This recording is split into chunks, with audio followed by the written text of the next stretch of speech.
GBA ಮೀಟಿಂಗಿಗೆ BJP ಗೈರಾಗಿತ್ತು. ಅಭಿವೃದ್ಧಿ ಅಂತಾರೆ, ಅಭಿವೃದ್ಧಿ ಕೆಲಸಕ್ಕೂ ಬರಲಿಲ್ಲ. ಈಗ ನಿಮ್ಮ ಮೇಲೆ ಆರೋಪ ಮಾಡ್ತಿದ್ದಾರೆ. ಅವರು ಬೆಂಗಳೂರಿನ ಅಭಿವೃದ್ಧಿ ಬಗ್ಗೆ ಕಳಕಳಿ ಇದ್ದಿದ್ರೆ ಬರ್ತಿದ್ರು ಮೀಟಿಂಗ್ಗೆ. ಅಲ್ಲಿ ಬಂದು ಅವ್ರ ಅಭಿಪ್ರಾಯ ಹೇಳ್ಬೋದಾಗಿತ್ತು.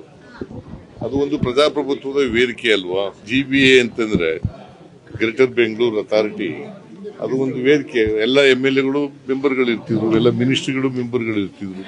ಬಂದು ಅವ್ರ ಅಭಿಪ್ರಾಯ ವ್ಯಕ್ತ ಮಾಡಬಹುದಾಗಿತ್ತು. ಅದು ತಪ್ಪಿಸ್ಕೊಂಡದ್ದು ಬೆಂಗಳೂರಿನ ಅಭಿವೃದ್ಧಿಗೆ ವಿರೋಧಿಗಳು ಅಂತ ಹೇಳಿ ನನಗನ್ಸುತ್ತೆ. ಆಮೇಲೆ ವಿಕೇಂದ್ರೀಕರಣಕ್ಕೆ ವಿರೋಧಿಗಳು ಅಂತ ಅನ್ಸುತ್ತೆ. ಅವರೇ ಇದು ಪ್ರಾರಂಭ ಮಾಡದ್ದು. ಈಗ ಬೆಂಗಳೂರು ಅನ್ವೀಲ್ಡಿ ಆಗ್ಬಿಟ್ಟದೆ. ಅದಕ್ಕೆ ಜನರಿಗೆ ಒಳ್ಳೆ ಆಡಳಿತ ಕೊಡಬೇಕಾದ್ರೆ, ಅವ್ರಿಗೆ ಸೌಲಭ್ಯ ಕೊಡಬೇಕಾದ್ರೆ, ಮತ್ತೆ ಸರಿಯಾದ ರೀತಿಯಲ್ಲಿ ಆಡಳಿತ ನಡೀತಾ ಇದೆ ಇಲ್ಲೋ ಅಂತ ನೋಡ್ಕೋಬೇಕಾದ್ರೆ ಅದನ್ನು ವಿಭಾಗ ಮಾಡಲೇಬೇಕು ಅಂತ ಹೇಳಿ ಹೇಳಿದವರು ಅವರೇ. ಈಗ ಅವರು ವಿರೋಧ ಮಾಡ್ತಾ ಇದ್ದಾರೆ. ಅವ್ರ ಅಧಿಕಾರಕ್ಕೆ ಬರಲ್ವಲ್ಲಮ್ಮ.